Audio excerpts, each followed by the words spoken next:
কাছের মানুষও যদি এই ধরনের কর্মকাণ্ডে লিপ্ত হয়, কোনোদিন যদি আমিও লিপ্ত হই, আমিও বলবো আপনারা আমাকেও ধরে আইন শৃঙ্খলা বাহিনীর হাতে তুলে দিবেন।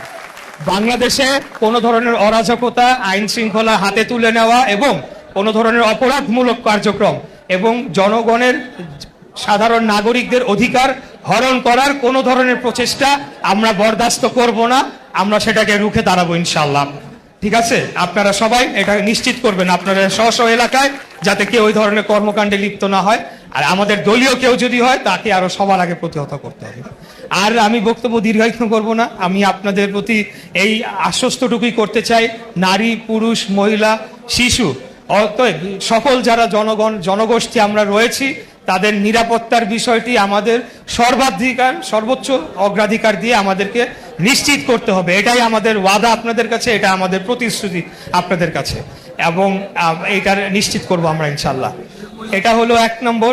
আর 2 নম্বর হচ্ছে যে আপনারা জানেন